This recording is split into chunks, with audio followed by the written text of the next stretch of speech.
देश भर से अनुसूचित जनजाति रेलवे कर्मचारियों का दिल्ली में जनसैलाब। जनप्रतिनिधियों के सामने उठाए विभिन्न मुद्दे, मिला आश्वासन।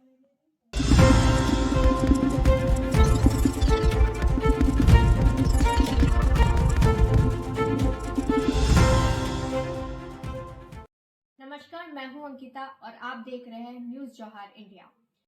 भगवान बिरसा मुंडा जी की 150वीं जयंती एवं जनजातीय गौरव दिवस 2025 के अवसर पर देश भर से आए अनुसूचित जनजाति रेलवे कर्मचारियों का विराट जमावड़ा राजधानी में देखने को मिला। दिल्ली में जनजातीय शक्ति का ऐतिहासिक प्रदर्शन। ऑल इंडियन अनुसूचित जनजाति रेलवे एम्प्लॉयज एसोसिएशन संघर्ष समिति द्वारा एक भव्य और ऐतिहासिक कार्यक्रम का आयोजन किया गया, जिसमें देश भर से हजारों की संख्या में आदिवासी रेल कर्मी शामिल हुए। समिति के महामंत्री राजीव मीना ने बताया कि कार्यक्रम अत्यंत सफल रहा, जिनमें मुख्य अतिथि के रूप में मान्य श्री निरुपम चकमा, सदस्य अनुसूचित जनजाति आयोग, अति विशिष्ट अतिथि के रूप में मान्य श्री राजकुमार रौत, लोकसभा सांसद विशिष्ट रूप में शामिल रहे। मान्य श्रीमती गीता औराग, राष्ट्रीय अध्यक्ष महिला प्रकोष्ठ आदिवासी विकास परिषद, मान्य श्री रामकेश मीना, प्रदेश अध्यक्ष आदिवासी मीना सेवा संघ एवं उपनेता प्रतिपक्ष राजस्थान विधानसभा, मान्य श्री केशी गुमेरिया, प्रदेश अध्यक्ष आदिवासी विकास परिषद राजस्थान, श्री जितेंद्र मीना, प्रोफेसर दिल्ली यूनिवर्सिटी। सभी अतिथियों को आदिवासी पगड़ी पहनाकर भगवान बिरसा मुंडा जी की सुंदर तस्वीर भेंट कर सम्मानित किया गया और पारंपरिक आदिवासी नृत्य से पूरे मंच का माहौल जीवंत कर दिया। यह दृश्य जनजाति एकता, संस्कृति और गरिमा को असाधारण संदेश देता रहा। सभी अतिथियों ने मंच से जनजातीय समाज के अधिकार, सम्मान और उत्थान पर विचार प्रस्तुत किए।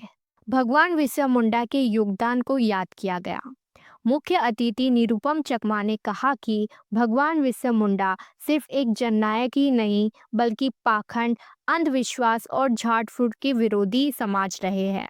सुधारक, जल, जंगल, जमीन की रक्षा के प्रतीक और अंग्रेजों के खिलाफ आदिवासी अधिकारों के लिए लड़ने वाले सबसे बड़े योद्धा थे। आज का यह आयोजन उनकी विरासत को पुनर्जीवित करने का संदेश देता है। रेलवे में एसटी कर्मचारियों के मुद्दे पर गूंजी आवाज। मन से रेलवे के कार्यरत अनुसूचित जनजाति कर्मचारियों की समस्याओं को जोरदार तरीके से उठाया गया, जिनमें प्रमुख मांगे थी। एसटी बैकलॉग रिक्तियों की तुरंत न भरे जाने पर चिंता जताई गई। प्रमोशन में आरक्षण का पालन सुनिश्चित किया गया। एसटी कर्मचारियों के प्रमोशन के लिए रोस्टर का प्रमुखता से पालन अनिवार्य है। जनजातीय युवाओं के लिए विशेष भर्ती अभियान की आवश्यकता है। मंच से राष्ट्रीय अध्यक्ष श्री राकेश जैफ ने अत्यंत महत्वपूर्ण मुद्दा उठाया। उन्होंने कहा कि रेलवे में मान्यता प्राप्त all Indian ST SC railway employees association में एससी वर्ग को पर्याप्त नेतृत्व है, लेकिन एसटी वर्ग को न राष्ट्रीय, न जोन, न ही मंडल स्तर पर पर्याप्त प्रतिनिधित्व भी नहीं दिया जा रहा। आज तक कोई भी जनजाति वर्ग का कर्मचारी राष्ट्रीय अध्यक्ष का महामंत्री नहीं बना। हमेशा से जनजाति वर्ग की अनदेखी आंकड़ों में स्पष्ट दिख रहा है। उन्होंने दो प्रमुख मांगे रखी।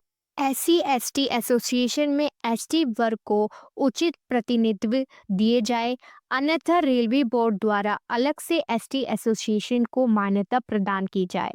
इस मांग के जवाब में सांसद श्री राजकुमार रौत और विधायक श्री राकेश मीना ने मन से आश्वासन दिया कि वे सभी जनजाति वर्ग के सांसदों व विधायकों में चर्चा कर इस मांग को रेलवे बोर्ड और भारत सरकार के समक्ष सबसे प्रभावी और मजबूत तरीके से उठाएंगे। अंत में आयोजक समिति से सभी अतिथियों, अधिकारियों और देश भर से आए जनजातीय समाज के साथियों का हृदय से आभार एवं धन्यवाद किया। समिति ने कहा कि उन्हें विश्वास है रेलवे प्रशासन और भारत सरकार जल्द ही इन मुद्दों पर सकारात्मक कार्रवाई करेगी। नई दिल्ली में आयोजित यह कार्यक्रम जनजातीय समाज की एकता, संघर्ष, सम्मान और अधिकारों के लिए बुलंद आवाज बनकर उभरा। भगवान बिरसा मुंडा जी की 150वीं जयंती पर आयोजित यह आयोजन आदिवासी समाज की नई ऊर्जा, नई जागृति और नई दिशा का प्रतीक बन गया। सुनिए सांसद राजकुमार रौत एवं विधायक ने मंच पे क्या कहा। बहुत बहुत धन्यवाद साथियों। आज all India railway employees association की तरफ से यहाँ जो कार्यक्रम, शानदार कार्यक्रम आपने आयोजित किया और आदिवासी गौरव दिवस के रूप में, जनजातीय गौरव दिवस के रूप में जनजातीय गौरव के रूप में बिरसा मुंडा जी की 150वीं जयंती भारत सरकार के द्वारा मनाई जा रही है। उस कार्यक्रम में यहां आकर के अपने आप को गौरवान्वित महसूस कर रहा हूं। मंच पे विराजमान हमारे मेरे साथी रहे और आज पार्लियामेंट के सदस्य हैं आदरणीय रौत साहब, हमारे वरिष्ठ अधिकारी हरिकेश जी मीना साहब और एसोसिएशन के तमाम पदाधिकारियों को हृदय से उनका आभार प्रकट करता हूं, उनको धन्यवाद देना चाहूंगा कि दिल्ली में एक शानदार कार्यक्रम इस अवसर पर उन्होंने आयोजित किया, हम लोगों को याद किया, हमको बुलाया। आदरणीय रौत साहब आए हैं, मैं भी सारे कार्यक्रम छोड़ करके आपके बीच में आया हूं, बहुत अच्छा लग रहा है। और अभी कालू देवता का कार्यक्रम सुनकर के हम तो सोच रहे थे देश की राजधानी है दिल्ली और दिल्ली में तो कम से कम बहुत दूसरी चीजें जो है हमें देखने को मिलेगी, सुनने को मिलेगी, लेकिन यहां आकर के और वही हमारी जो ट्रेडिशनल बातें हैं, ट्रेडिशनल जो हमारा कल्चर है, वो कल्चर जो देखने को मिला, बहुत गदगद हो गया। और साथियों, बहुत खूब बात तो यह है, बहुत अच्छी बात यह है कि यही चीज हमको दूसरे समाजों से अलग करती है और हमारी सांस्कृतिक विरासत को याद दिलाती है। ये हमारे लिए बहुत गौरव की बात है। आज भी हमारे लोग चाहे हिंदुस्तान के किसी भी कोने में हैं, चाहे वो सरकारी नौकरी में है, चाहे बिजनेस में है, चाहे और किसी अपने काम में लगे हुए हैं, लेकिन अपनी जमीनी जो हकीकत है उससे वो आज भी जुड़े हुए हैं। ये आदिवासी की असली पहचान यही होती है। साथ मैं आप लोगों को ये कहना चाहूंगा कि हमने जब भी आदरणीय रौत साहब ने और हमने जहां कहीं भी हमें मौका मिला है या जनजातीय समाज की कोई भी बात, चाहे विधानसभा में उठी है, चाहे लोकसभा में उठी है, या जनजातीय हमारे जो कर्मचारी है, एसोसिएशन है या समाज है, उन समाज पे जब भी कोई समस्या आई है, हमने पुरजोर उसकी पैरवी करते हुए और समाज के हित में काम करने का हमने बीड़ा उठा रखा है। कोई भी मौका हम लोग छोड़ते नहीं है। आप सब लोगों को याद होगा 200 पॉइंट रोस्टर का जब मामला चला था दिल्ली में, सड़कों पर उतरने की जब बात आई थी, तो आपने देखा होगा रामकेश मीणा जयपुर छोड़ करके दिल्ली में सड़कों पर उतरा आपके साथ में। चाहे आमागढ़ का मामला हो, चाहे 2 अप्रैल 2018 ST/SC का उस समय जो भारत बंद का आह्वान था, हमने पुरजोर तरीके से राजस्थान में काम किया और राजस्थान में जनजाति समाज की जो भी बातें हैं, जो भी समस्याएं हैं, जो भी विविधताएं आई हैं, हर प्लेटफॉर्म पे हमने उन समस्याओं को दूर करने के लिए पूरी कोशिश की है। मैं आपको भी ये भरोसा दिलाना चाहता हूं कि आपने जो एसोसिएशन की बात की है, मैं ये जरूर कहूंगा, क्योंकि लोकतंत्र में संगठन में शक्ति होती है, जितना बड़ा आपका संगठन होगा उतनी ज्यादा ताकत होगी।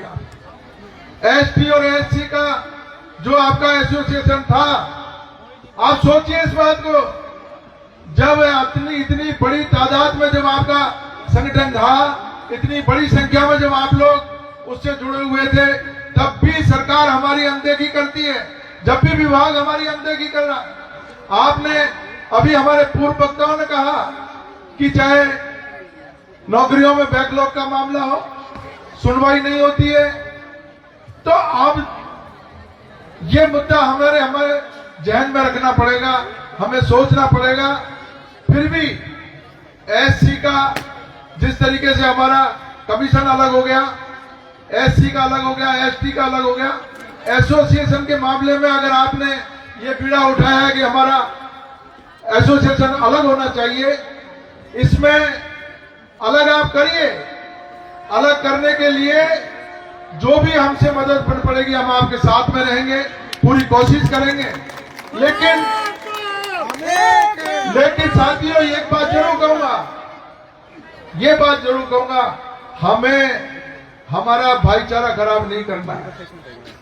एसटी और एससी का जो हमारा भाईचारा, जो संविधान में एक जुड़वा भाई की तरह हम पैदा हुए, जुड़वा भाई की तरह हम विकसित हुए, और जुड़वा भाई की तरह हमने हमारे हक और अधिकारों के लिए लड़ाई लड़ी है।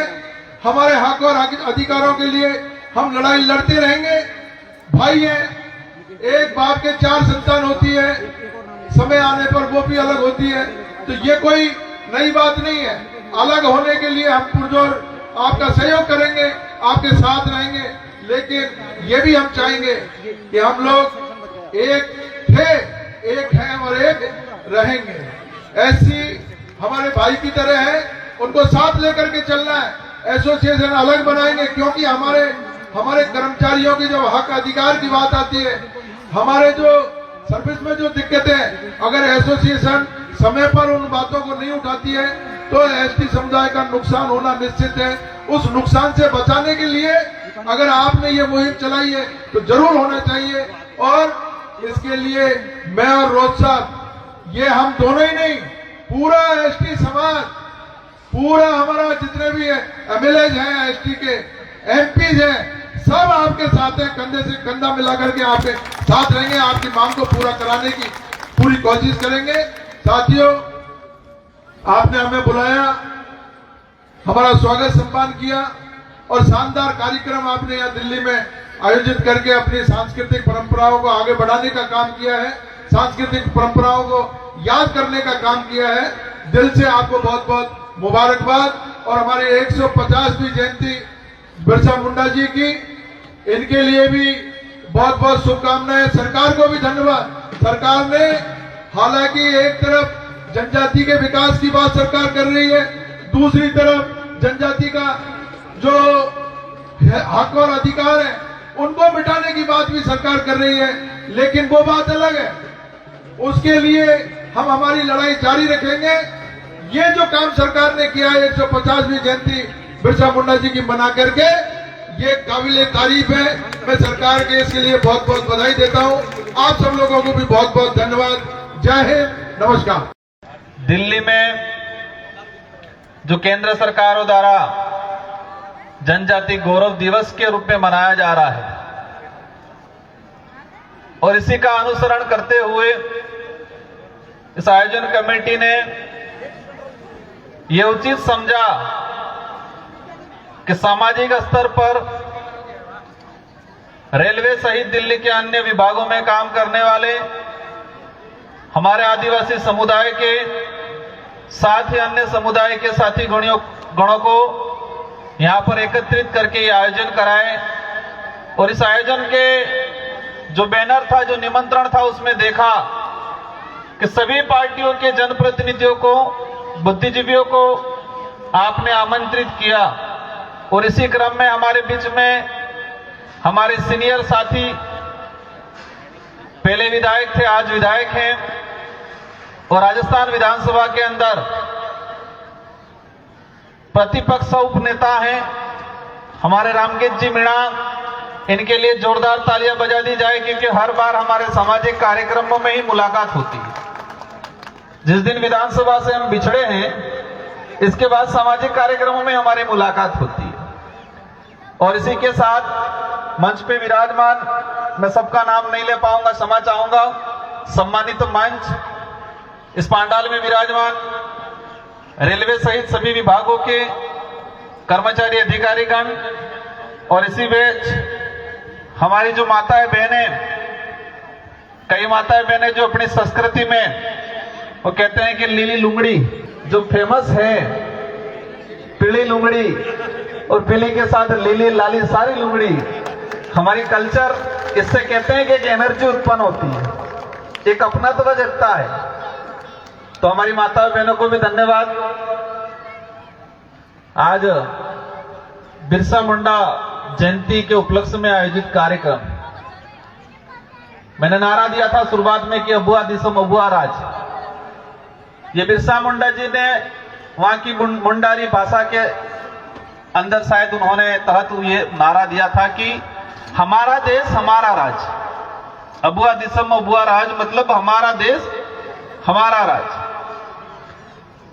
आज मुझे खुशी इस बात की है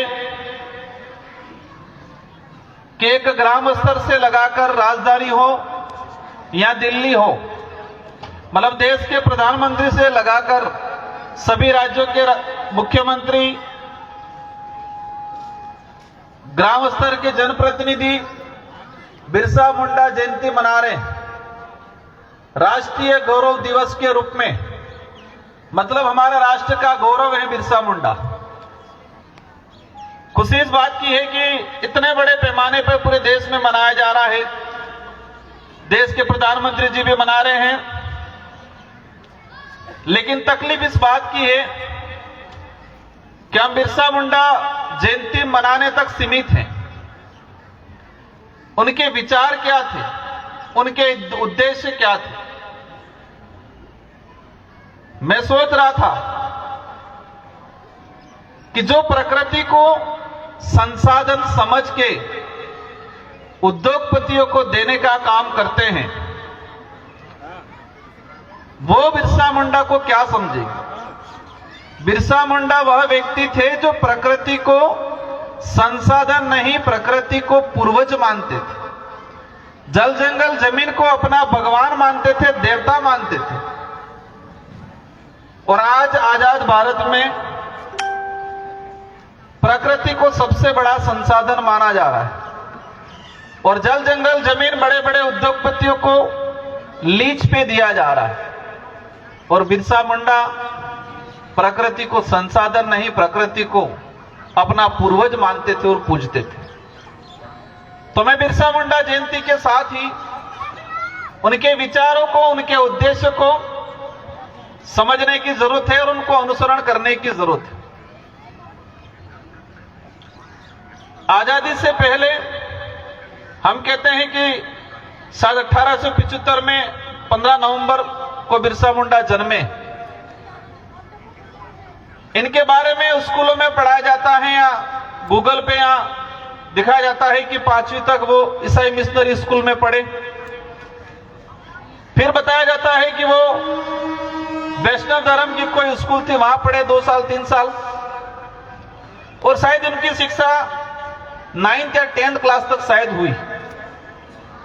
इसके बाद वहां की जो परिस्थितियां थी, जो साहूकार कहे या फिर भूमिदार कहे, राजा रजवाड़े कहे, और अंग्रेजों के साथ मिलकर जिस तरह से जंगलों का, आदिवासियों के साथ जो अत्याचार करते थे, जंगलों का दोहन करते थे, जिस तरह से वेट वगार जो आज की तारीख में हम टैक्स कहते हैं वो लगाते थे। तो जो आंदोलन चल रहे थे छोटे मोटे, उन आंदोलनों का नेतृत्व करना शुरू किया उन्होंने। और 25 साल की एज में वो इस दुनिया से चले गए, लेकिन आज अपने सबके अंदर जिंदा है। मेरी उम्र आज 33 साल हो रही है, और 25 साल की उम्र में वो इतना बड़ा काम करके गए कि आज हम सब मना रहे हैं।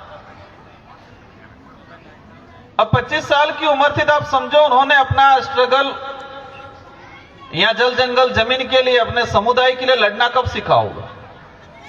मतलब 15-16 साल की उम्र में या 12-13 साल कह सकते हैं कि उस उम्र में वो अंग्रेजों के खिलाफ, साहूकारों के खिलाफ, राजा रजवाड़ों के खिलाफ लड़ना शुरू कर दिया। और 25 साल की उम्र में वो काम करके गए कि आज देश के प्रधानमंत्री से लगा के हम सब मना रहे हैं। इनके विचार मजबूत थे।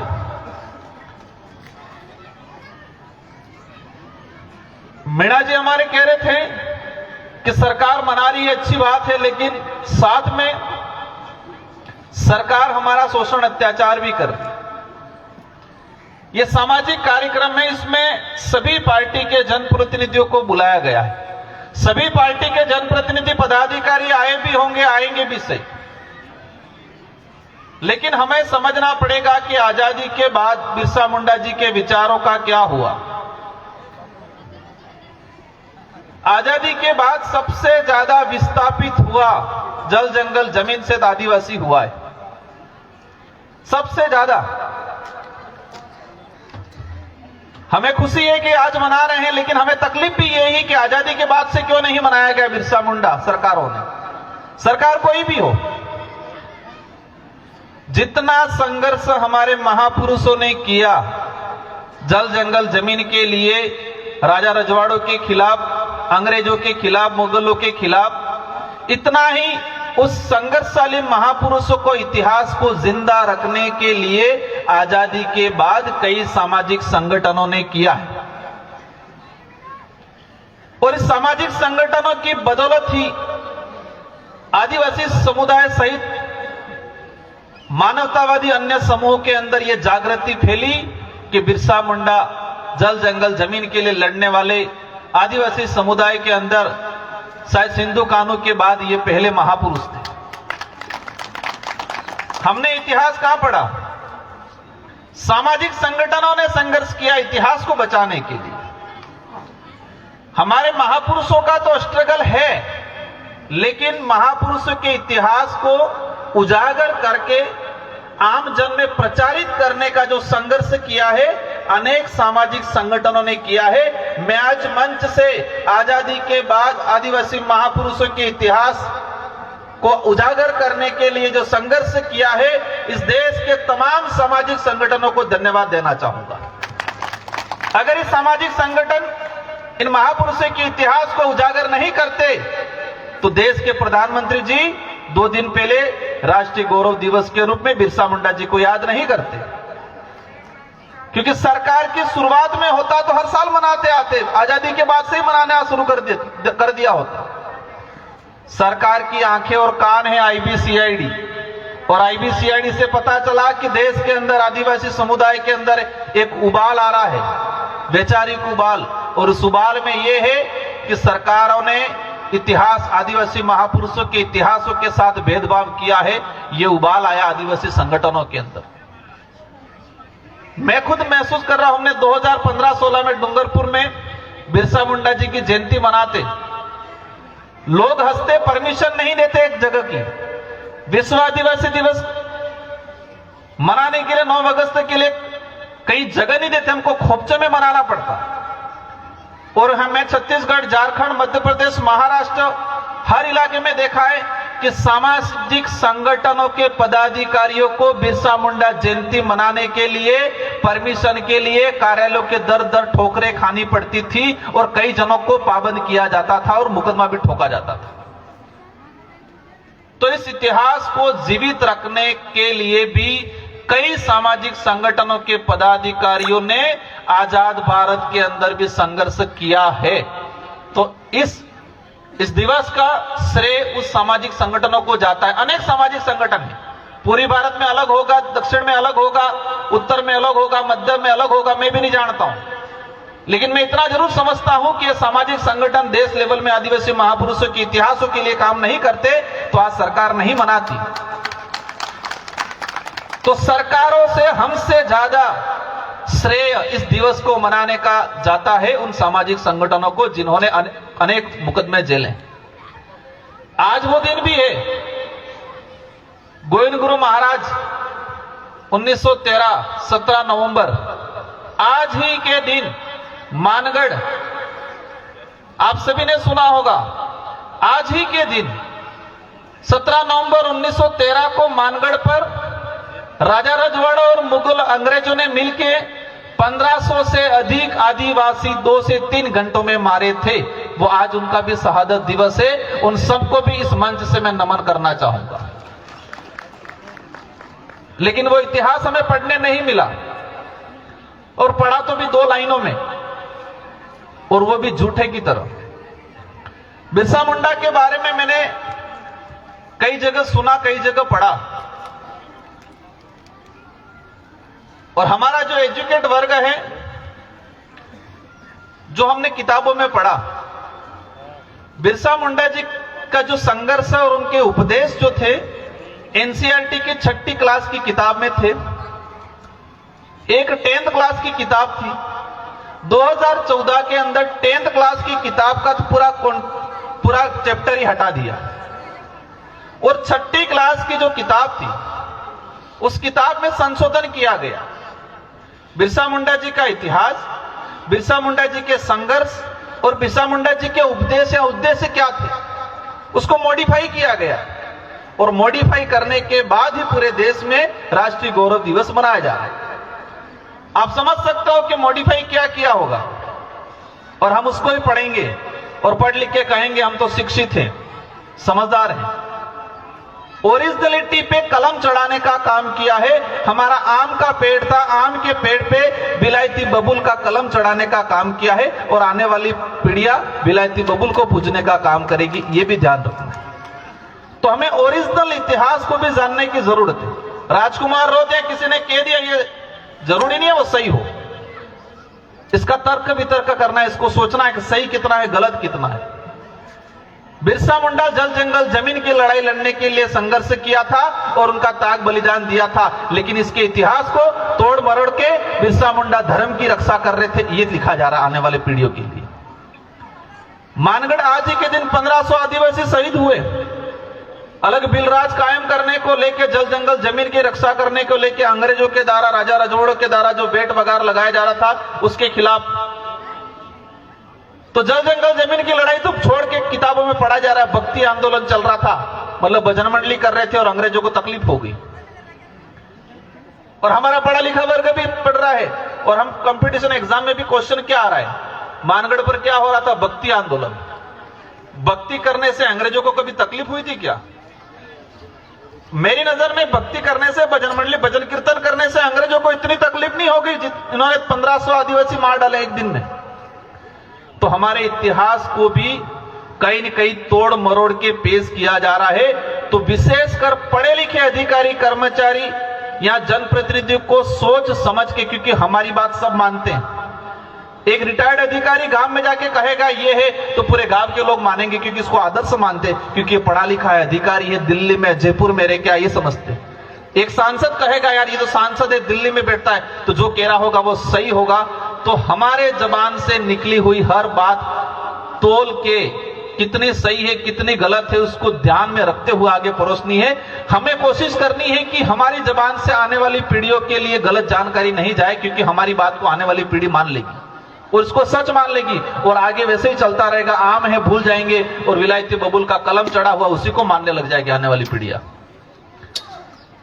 साथियों, आज देश के अंदर विस्थापन की बात होती है। टोटल जो जनसंख्या है, हम कहते हैं कि 144 करोड़। इसमें आदिवासी की जनसंख्या आती है, कहते हैं परसेंटेज में कि 8.6, मतलब 10 से 11 करोड़। 2011 की जनगणना के हिसाब से पूरे देश में आदिवासी कितने हैं? 11 करोड़ के आसपास। आज 2025 से तो अपन मान सकते हैं 13 से 14 करोड़ आदिवासी। लेकिन 13 से 14 करोड़ आदिवासियों का इतिहास, संघर्ष क्या है आजाद भारत? क्या अंग्रेजों राजा रजवाड़ों शासन काल में जो इनका संघर्ष था, क्या आज भी वही है? ये बात अलग है कि हम नौकरी लग के पढ़ लिख के नेता बन गए और आगे बढ़ गए, तो हमने हमारा संघर्ष लग रहा है कि ऑफिस में जाने का आने का वो। लेकिन देश के अंदर हर कोने में ये स्थिति है कि दिन की 2 वक्त की रोटी भी नसीब नहीं हो रही है। ये भी स्थिति है इस देश के अंदर। 1950 से लगा के 2025 तक एक गवर्नमेंट रिपोर्ट आई थी।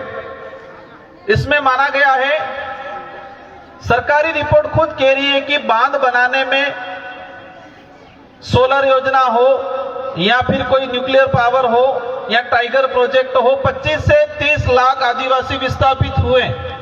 सरकार खुद की टाइगर प्रोजेक्ट हमारे भी अपने करौली सहमतपुर में बनने वाला है।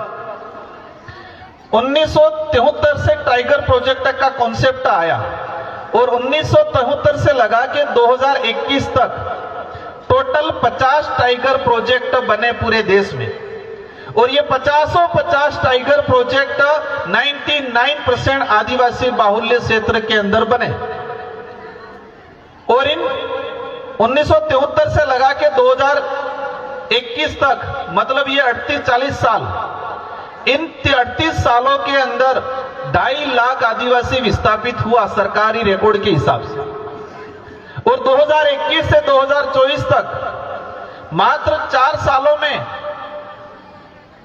2,80,000 आदिवासी विस्थापित हुए, सिर्फ मात्र टाइगर प्रोजेक्ट की वजह से। सरकारी रिकॉर्ड, मतलब टाइगर प्रोजेक्ट की वजह से पूरे देश में 1973 से लगा के 2024 तक 5 से 6 लाख आदिवासी विस्थापित हुए। सरकारी रिकॉर्ड है। और सरकारी रिकॉर्ड कौन सा है? जो खातेदारी जमीन से विस्थापित हुआ है, वो बिलाना, चारा का, पड़त, वन विभाग में बैठे हुए को विस्थापित नहीं मान रही, वो तो अतिक्रमणकारी मान रही। पिछले 4 सालों में जो 40 सालों में विस्थापित नहीं हुए, इतने पिछले 4 सालों में हुए हैं टाइगर प्रोजेक्ट की वजह से आदिवासी समुदाय। और आज जो बिरसा मुंडा जयंती राष्ट्रीय गौरव के नाम से बना रहे हैं, मैं धन्यवाद देता हूं मोदी जी को। लेकिन मैं सवाल भी पूछना चाहूंगा कि आपके राज्य में सबसे ज्यादा आदिवासी विस्थापित हुए और बिरसा मुंडा जयंती मनाने का कोई औचित्य नहीं है, क्योंकि बिरसा मुंडा जल जंगल जमीन की रक्षा करते थे। बिरसा मुंडा, मैंने पहले बताया कि प्रकृति को संसाधन नहीं मानते थे, वो पूर्वज मानते थे। और आप संसाधन मान के इनका दोहन कर रहे हो, दूसरी तरफ बिरसा मुंडा जयंती बना रहे हो। मेरी किसी सरकार या किसी पार्टियों से लड़ाई नहीं है, लेकिन उनके द्वारा किए गए कृत्य से लड़ाई है। इनके द्वारा बनाए गए कानूनों, जिन कानूनों की वजह से आदिवासी, दलित, पिछड़ा विस्थापित हो रहा है, रात दिन प्रताड़ित हो रहा है। आज हमको कहते हैं हमें बिरसा मुंडा बनाने पड़ेंगे। आजादी से पहले हम पे हथियारों से हमला हुआ। आज किससे हमला हो रहा है? आज कलम और कागजों से हमला हो रहा है हम पे। आरक्षण छीना जा रहा है कलम और कागजों से। तो आजादी से पहले जो हथियारों से हमला हो रहा था, तो उन दुश्मनों के मुकाबला करने के लिए हमारे पूर्वज बिरसा मुंडा जैसों ने हथियार उठा के उनका सामना किया। तो आजाद भारत में कलम और कागज से अत्याचार हो रहा है। कलम और कागज से पहले जमीन कैसे छीनते थे? लट लेके आते थे, या तीर कमान, या फिर राजा रजवाड़े बंदूक लेके आते थे। आज जमीन कैसे छीन रहे? पटवारी कागज लेके आता है, तो अतिक्रमणकारी है। हमारे यहाँ पर टाइगर प्रोजेक्ट, कुंभलगढ़ वाला टाइगर प्रोजेक्ट, पटवारी गिरदावर कागज लेके आ रहे। मतलब आज वो कलम और कागज से हम पे अत्याचार करते हैं। तो आजाद भारत में कलम और कागज से युद्ध लड़ने वाले बिरसाओं को तैयार करने की जरूरत है, और ऐसे बिरसा विधानसभा, लोकसभा के अंदर भेजने की जरूरत है, जो बिरसा मुंडा के रूप में कलम और कागज से हमारी रक्षा करने का काम करे। हथियारों का तो दिख जाता था, एहसास भी होता था, लेकिन कलम और कागजों वाला पता भी नहीं चलता है। कैसे कहां कहां रिजर्वेशन, कहां कहां संवैधानिक राइट्स जो संविधान में धीरे धीरे अमेंडमेंट करके खत्म कर रहे। राजस्थान के अंदर एक बिल पास किया गया, ST/SC की जमीन सोलर योजना के लिए कोई भी ले सकता है। मैं विधायक जी से अनुरोध करना चाहूंगा, इस बार क्वेश्चन लगा के डाटा निकालना। ST/SC के संवैधानिक प्रावधानों के अनुरूप ST/SC की जमीन कोई दूसरा नहीं ले सकता है, लेकिन इसकी पतली गली निकाल के अभी बिल पास किया कि सोलर प्लांट के लिए, मतलब सोलर स्कीम के लिए जमीन। और सबसे ज्यादा इस बार पिछले, मतलब कहे कि आज तक जितना आजाद भारत में जमीनों का राजस्थान के अंदर पिछले 1.5 साल में जमीनें लिए सोलर के नाम से। सोलर लगा नहीं रहे, उसी योजना के नाम से आदिवासियों की जमीन ले ली गई। तो यह कलम और कागज से हम पे हमला हुआ। हम आदिवासी विचारों से बनना है। सिर्फ मात्र सर्टिफिकेट से हमें आदिवासी नहीं बनना है। हम मात्र सर्टिफिकेट से आदिवासी रहेंगे तो हम समाज का उद्धार नहीं कर पाएंगे। हमें विचारों से बनना पड़ेगा। आपसे कुछ मतभेद होगा। कह रहे थे मीणा जी कि एक बाप के अगर 4 पुत्र हैं तो चारों पुत्र बराबर थोड़ी रहते, कभी तो लड़ाई हो जाती है। मेरे को रोटी आज कम मिली, मेरे को कपड़ा आज जींस नहीं ला के दिया। छोटे होते होते बड़े होने के बाद भी जमीन को लेके भी हो जाती है, जायदाद को लेके भी थोड़ी बहुत तो हो ही जाती है। लेकिन इस परिवार पे किसी अन्य परिवार के द्वारा आक्रमण होता, चारों एक होते कि नहीं होते? तो हमारे भी देश लेवल पे कहीं प्रकार कुछ मतभेद होगा, हम बैठ के निपटा लेंगे। लेकिन हम पे जब बाहरी व्यक्ति या बाहरी सरकारों द्वारा पूरे समुदाय को टारगेट करके या इसके इतिहास हो या इसके संवैधानिक प्रावधान हो उस पे अटैक होता है, तो हम सबको एक मुस्त होकर लड़ने की जरूरत है। हमारे घर की कुछ बात है, हम बैठ के निपटारा कर लेंगे। इस भावना के साथ हमको एकजुट होकर काम करने की जरूरत है। इसी अवसर पे आज मेरा मोटा जितने हमारे रेलवे के कर्मचारी अधिकारी साथी आए, जो निजीकरण हो रहा है उस निजीकरण को लेके हम संसद के अंदर लड़ेंगे। लेकिन एसटी और एससी दोनों समुदाय के अंदर एकजुटता ऐसी कायम करनी, रेलवे सहित सारे विभागों के अंदर हमें इतनी एकजुटता अधिकारी कर्मचारियों में लानी है कि ये निजीकरण, रिजर्वेशन खत्म करने का एक तरीका है निजीकरण। और हम देख रहे हैं, मैं सोशल जस्टिस कमेटी में हमने पूरे देश के सारे डिपार्टमेंटों के अंदर देखा, जो सेंट्रल यूनिवर्सिटी है, सेंट्रल यूनिवर्सिटी में 3% रिजर्वेशन अब तक इंप्लीमेंट हुआ है। कई ऐसी संस्थाएं हैं वहां पर -5% एसटी रिजर्वेशन है। सेंट्रल का हम कहें कि 8% मिलना चाहिए, लेकिन वहां 0.5% तक है। सेंट्रल की जितनी यूनिवर्सिटी वहां प्रोफेसर लगा रहे हैं वहां पर शायद 0.3% या 4% है। ऐसे कई डिपार्टमेंट है। तो हमें सभी को एकजुट होके और कहा कि कलम और कागज वाले बिरसा तैयार करने पड़ेंगे, और कलम और कागज वाले बिरसाओं के माध्यम से, भले वो अधिकारी के रूप में हो, नेता के रूप में हो, हम सबको मिलके आने वाली पीढ़ियों के लिए, आज अपन तो मस्त से रह रहे हैं, लेकिन आने वाली पीढ़ियों के लिए हमने भी दीपक लगाया बिरसा मुंडा जी को। हमारे गांव में पूर्वज होते हैं, देवी देवता होते हैं, अपने गांव खेड़े की माता, अपने पूर्वज उनका भी दीपक लगाते हैं। अपने दादा परदादा जिसकी मूर्ति होती है वहां, तो हम हमारे पूर्वजों को दीपक इसलिए लगाते हैं कि वो पूर्वज हमारे लिए अच्छा करके गए इसलिए। और हम हमारी पीढ़ी के लिए, हम हमारे पूर्वजों को अगरबत्ती दीपक इसलिए लगाते हैं कि वो हमारे लिए भलाई का काम करके गए इसलिए। और उस भलाई की वजह से आप मस्ती की जिंदगी जी रहे अपन सब, और उस मस्ती की जिंदगी में ऐसे घुल मिल के रह जाएंगे कि हमारा रिजर्वेशन खत्म हो जाएगा, संवैधानिक प्रावधान खत्म हो जाएगा, जल जंगल जमीन लूट जाएगी, और आने वाली पीढ़ी के लिए कुछ नहीं कर पाएंगे। तो आने वाली पीढ़ी को जब पता चलेगा कि हमारे पूर्वज कुछ नहीं करके गए, तो हमारा अगरबत्ती दिया भी कोई लगाने वाला नहीं है, नहीं लगाएगा अगरबत्ती दिया। इसलिए आज आधुनिक दुनिया में या आधुनिक समय में हम अच्छी जिंदगी जी रहे हैं, लेकिन हम आने वाली पीढ़ियों के लिए बेहतर जिंदगी कायम करने के लिए हमें आज मेहनत करने की जरूरत है। और वो मेहनत हमें संवैधानिक प्रावधान, हमारे इतिहास, उसको खंगालते हुए, क्योंकि हमारा बेच है। मैंने कहा हमारे पीली लुंगड़ी, इससे कई लोग कहते हैं यार क्या क्या अभी तक तुम सुधरे ही नहीं। हमारे पढ़े लिखे क्या कहते हैं, ज्यादा पढ़ लिख के गए हो, तुम अभी तक सुधरे नहीं, तुम ऐसे ऐसे रहेंगे, गांव वाले जैसे लग रहे हो। क्योंकि हमारे भी समाज में कई ऐसे नेता या अधिकारी होते हैं कि पीली लुंगड़ी को देके थोड़ा दूरी बना के रखते हैं। हमारा साइकोलॉजी कैसे बन रहा है कि मतलब ये गवार टाइप। इसकी वजह से आज रिजर्वेशन का आधार क्या है, आपका कल्चर। अगर आपका कल्चर, बोली भाषा, आपकी हिस्ट्री नहीं है तो आपके पास कोई आधार ही नहीं है। क्योंकि कहीं पीछे तो लिखा नहीं है कि तुम आदिवासी हो, एसटी हो, कि ठप्पा तो लगा के भेजा नहीं है ऊपर वाले ने। हमारा कल्चर है, हमारी बोली भाषा है, हमारी हिस्ट्री है, इसी आधार पे हमें रिजर्वेशन का प्रावधान मिला।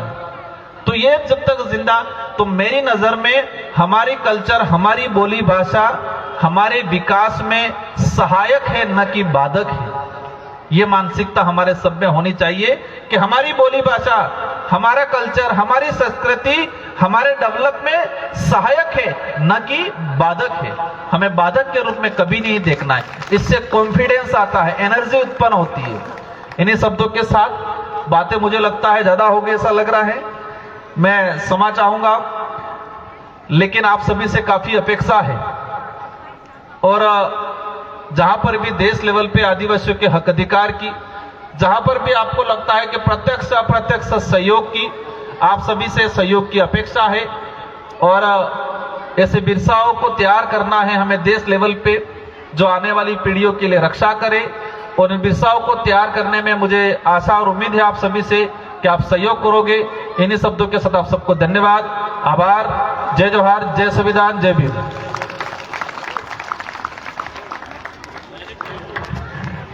बहुत बहुत धन्यवाद रोज साहब। मैं पांडाल में मुंडा को याद कर रहे हैं, तो उस विरासत को याद करना बहुत जरूरी है, जिसकी बदौलत आज हम सब लोग यहाँ पर मौजूद हैं। आज पूरे देश का आदिवासी समाज दो तरीके की लड़ाइयां लड़ रहा है। एक लड़ाई अपने जल जंगल जमीन को बचाने की है, एक लड़ाई वो है जो संविधान से हमें जो हक और हुकूक मिले उनको बचाने की है। यहाँ दिल्ली में हम लोग बैठ रहे करके जब अपनी लड़ाई को लड़ रहे हैं, तो हमारी लड़ाई बहुत क्लियर कट है कि हमें हमारे संविधान से जो हक और हुकूक मिला है, उस हक और हुकूक को हम ले सके, हासिल कर सके, उसके लिए हम यहाँ पर बैठे हैं। इसके साथ ही साथ हमारे परिवार के लोग हैं जो अपने गांव में अपने जंगल को और अपनी जमीन को बचाने के लिए लड़ रहे हैं। जब हम लोग यहाँ बैठे हैं तो बिल्कुल नहीं भूलना चाहिए वो लोग जो 76 गांवों को बचाने की लड़ाई लड़ रहे हैं सवाई माधोपुर और करौली के इलाके में। हमें बिल्कुल नहीं भूलना चाहिए उन 108 गांवों को जो धौलपुर और करौली में लड़ रहे हैं। हमें बिल्कुल नहीं भूलना चाहिए उन लोगों को जो परमाणु संयंत्र के खिलाफ में बांसवाड़ा में लड़ रहे हैं। हमें बिल्कुल नहीं भूलना चाहिए मध्य प्रदेश के उन आदिवासियों को भी जो टाइगर रिजर्व के खिलाफ में लड़ रहे हैं, क्योंकि हमारा वजूद उन्हीं लोगों से है। हम नौकरी करने के लिए सिर्फ यहाँ पर आए हैं, मरने के लिए चिता हमारी वहीं पर जलनी है। हमारा खूंटा वहीं पर गड़ा हुआ है। हमारी पहचान उन्हीं लोगों से है जो आज की तारीख में अपने हक और हुकूक के लिए इस देश की सरकारों के खिलाफ अपने आप को बचाने के लिए लड़ रहे हैं। जब हम लोग यहाँ पर लड़ रहे हैं तो ये याद करना जरूरी है कि जिस तरीके से हमारे बाप दादा वहां पर है, उसी तरीके से एक मोर्चा यहाँ सरकारों ने हमारे खिलाफ खड़ा कर रखा है। हमारी आज की जो मैं इतनी देर से सुन रहा था, एक मांग है बहुत छोटी सी कि हमें अपना जो है यूनियन बनाने का हक दिया जाए।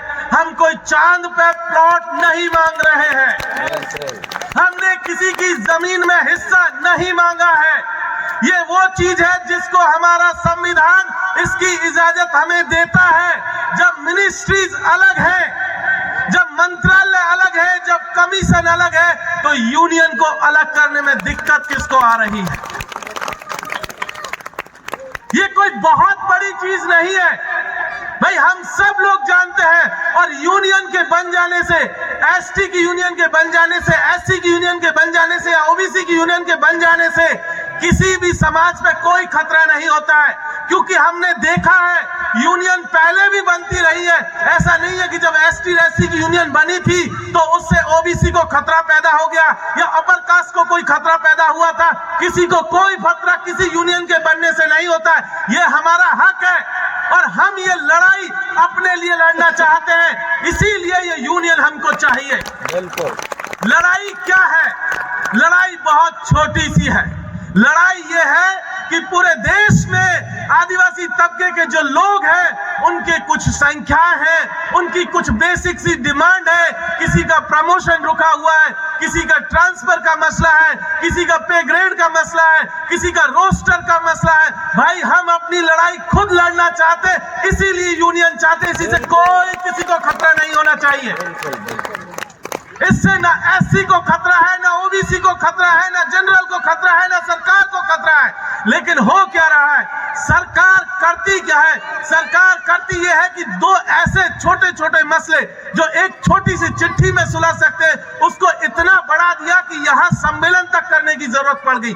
इसकी जरूरत भी नहीं थी हमें तो कायदे से। तो जब आपने मंत्रालय अलग किए थे तो कितनी मुश्किल का काम था कि यूनियन भी अलग कर देते, कितना मुश्किल था कि हमारे रोस्टर के लिए हमारा लाइजन ऑफिसर अपॉइंट हो जाता। ये कोई बड़ी चीज नहीं थी, लेकिन सरकार ने जानबूझकर हमको लड़ाने के लिए ये रखा उलझा करके मामला कि आपस में आप ही लड़ते रहिए, ताकि आप लड़ते रहेंगे तो उनके खिलाफ कोई आवाज बुलंद ना हो सके। इसीलिए यहां से हम लोग कह देना चाहते हैं कि यूनियन भी बनेगी और सरकार के खिलाफ लड़ाई भी जारी रहेगी। ऐसा नहीं है कि आप यूनियन भी नहीं बनने दोगे और सोचते रहोगे कि एसटी और एससी आपस में लड़ता रहेगा। बिल्कुल नहीं लड़ेगा। और उसकी सबसे बड़ी निशानी इस पोस्टर पे देखिए, एक तरफ बाबा साहब की तस्वीर है, दूसरी तरफ बिरसा की तस्वीर है।